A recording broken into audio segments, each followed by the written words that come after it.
好，落到第七課，咁啊第七課好簡單咧，講嘅 income statement，因為其實後面咧我哋去講唔同課題嘅時候，我哋其實都會去做income statement 啦，statement of financial position 啦，咁所以呢課其實純粹係真係我哋初學嘅時候學翻唔同嘅 terms 啊，入邊有唔同嘅 items，其實係有啲咩分別啦，咁即係好坦白講，唔係一個單獨考嘅一個 topic 嚟嘅，一定係連埋其他好多嘢，其他一齊考嘅。咁啊，第一樣嘢記住 income statement 個目的啦，即係點解我哋要有 income statement 呢樣嘢，其實就係去計翻一個 accounting period 入邊一間公司嘅 financial performance 啦。咁嗰個 accounting period 唔一定係一年嘅，咁所以呢度提翻咧，DSE 都係嘅，試過嗰個 income statement 咧係試過做一個月啦。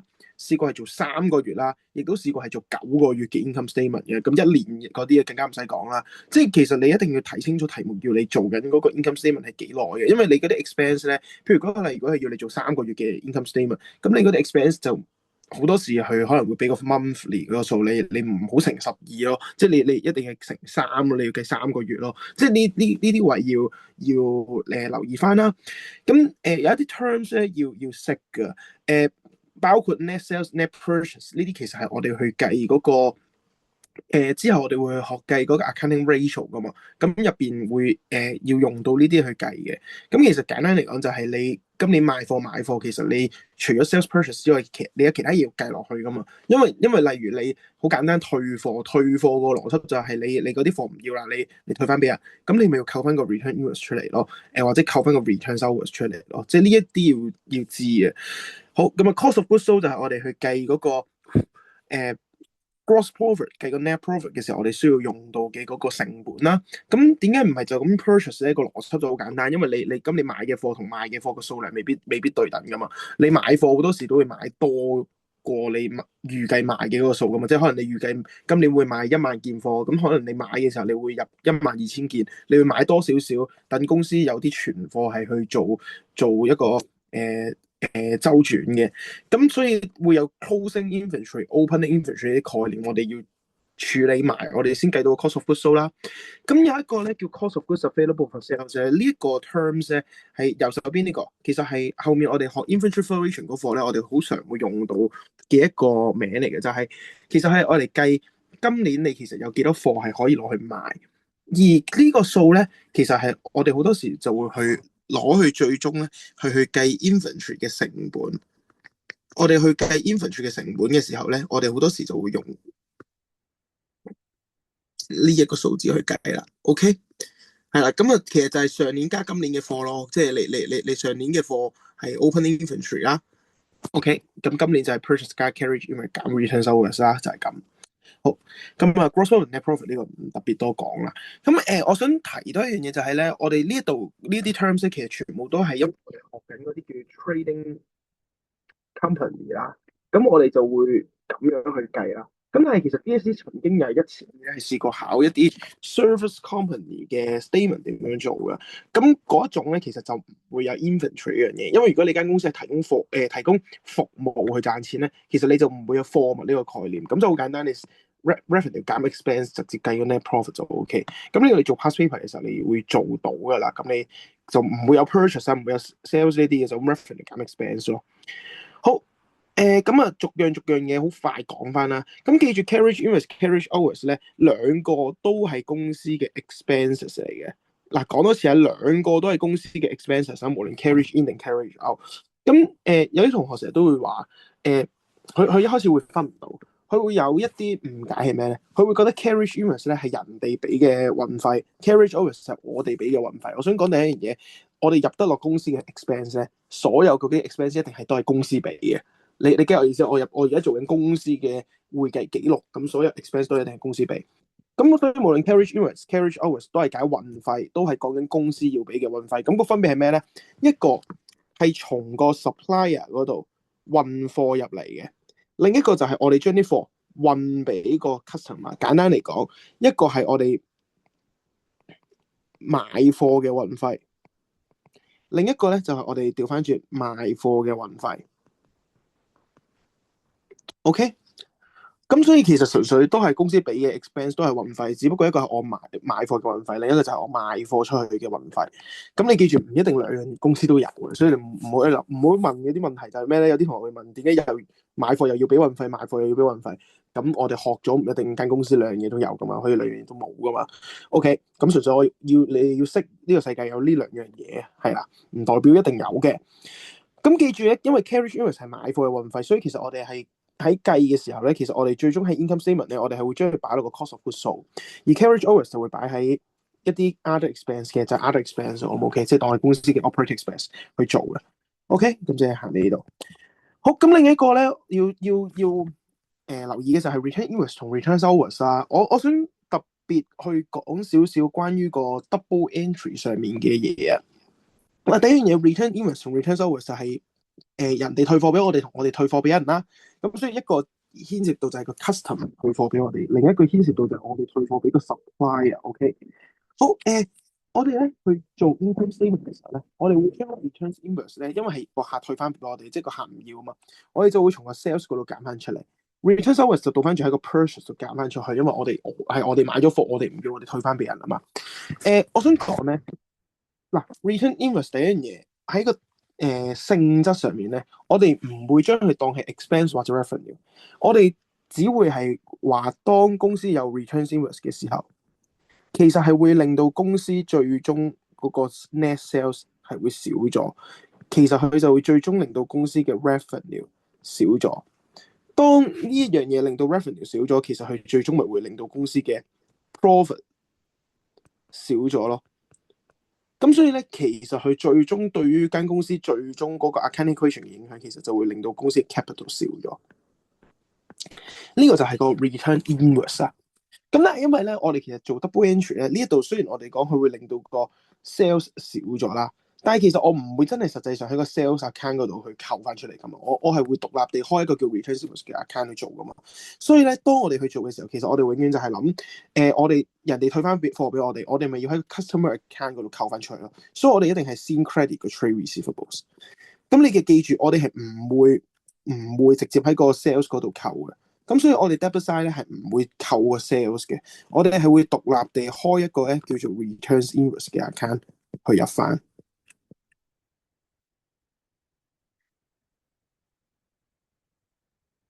OK，呢一個就係嗰個 returns invoice 嘅 double entry 同佢對間公司其實嗰個accounting equation 嘅嗰個影響。咁所以咧，相對地咧 returns hours 係同樣道理嘅。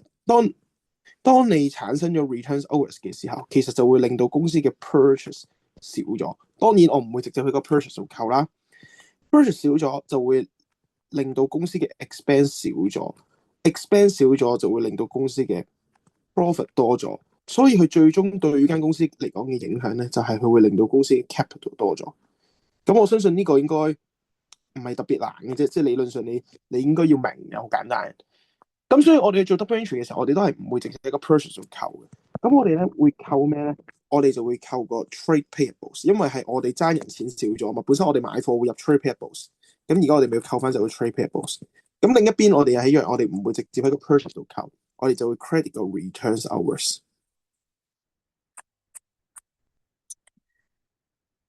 咁但係咧，我想提一樣嘢就係咩咧？其實你唔一定係要扣 receivable 同 payable 嘅。你扣 receivable 同 payable 嘅前提係因為你本身係一個 credit sales 同 credit purchase，而好多公司都係 credit sales、credit purchase 為主啦。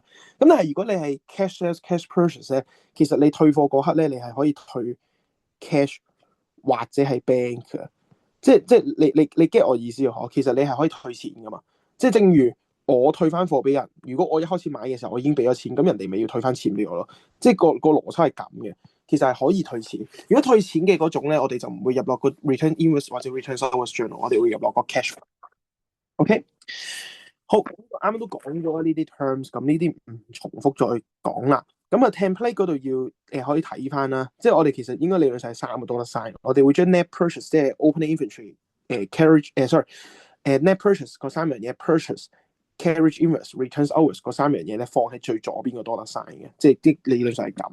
咁格式嗰啲進根啦，O 唔 OK？因為你格式錯，有機會令到你會扣分嘅，OK？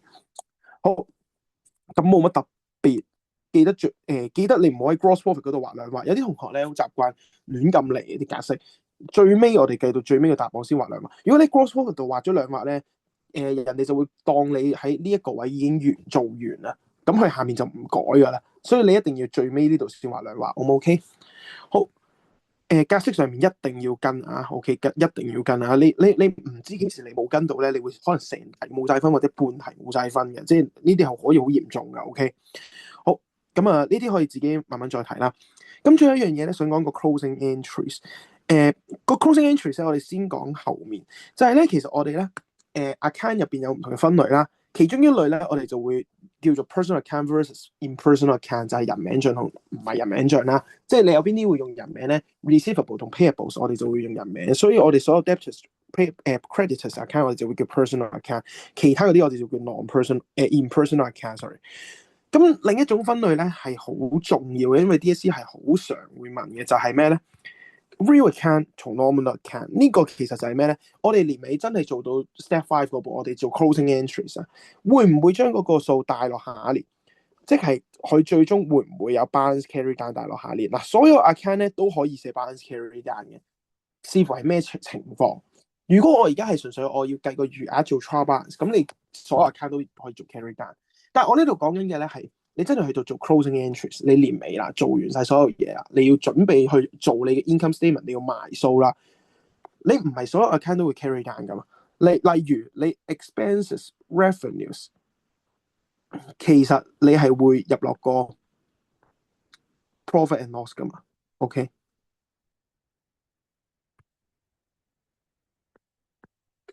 好，咁啊，除咗 expense revenue 之外咧，呢度我打錯咗，唔係 capital，應該係個 drawings 咧，我哋咧都會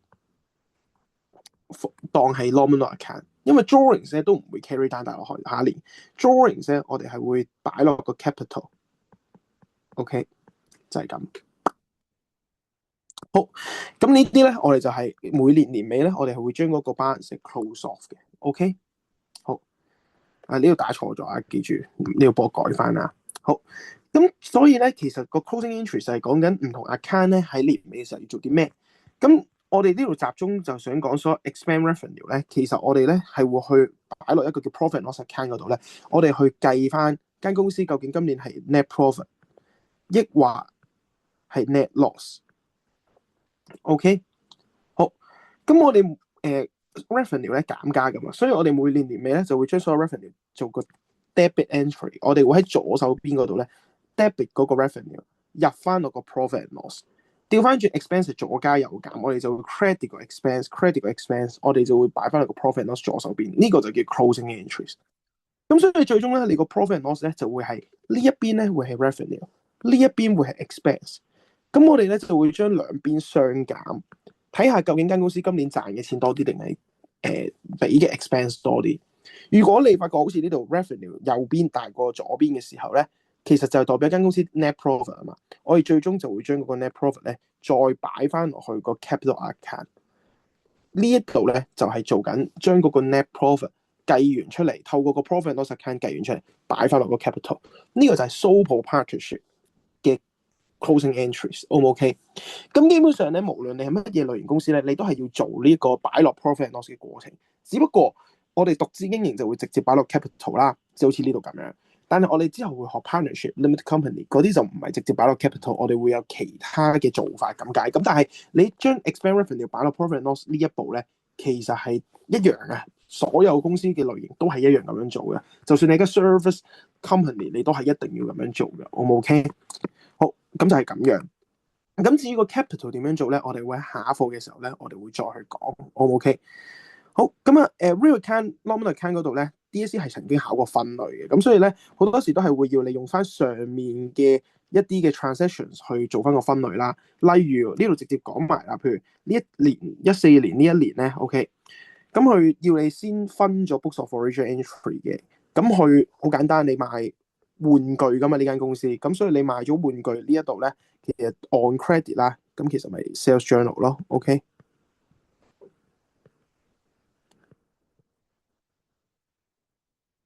好，咁跟住收到 credit note 即係俾 debit note 啦，就 returns over journal 啦，OK。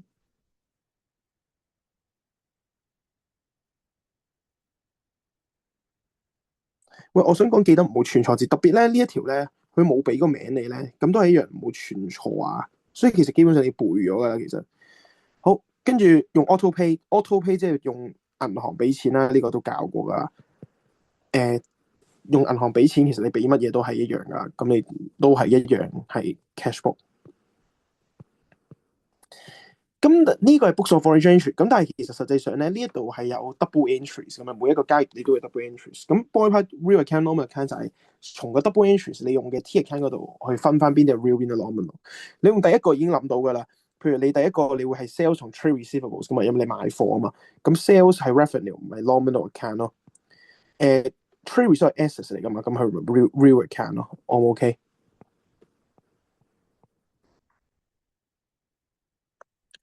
好，又或者好似二三嗰啲咧，你都可以諗到嘅。譬如二，你會用到 return hours trade payable，trade payable 咪 real 咯，return hours 咪 nominal 咯。第三個 salary 咪 nominal 咯。用 bank 俾錢咪係 real 咯。好，咁所以咧，你可以睇翻下面個 answer。OK，我想講咧，呢度咧佢咪有啲係寫 day book 嘅。唔係次次都可以㗎。咁所以盡量都係寫翻 journal，因為特別係如果佢俾咗個名你咧，其實你好多時佢俾個名你都係會俾 journal 嗰個名，因為 daybook 係一個比較舊啲嘅名。咁但係呢度佢冇俾名你，佢就接受埋呢個答案啦。但係如果佢通常係俾名你咧，你就要按翻佢俾你嗰個名，除非佢條題目就係寫用 daybook 啦。如果唔係就唔會嘅，好多時都唔會嘅。OK，好，咁我哋下一課嘅時候再講埋啱啱未講完個 closing entries。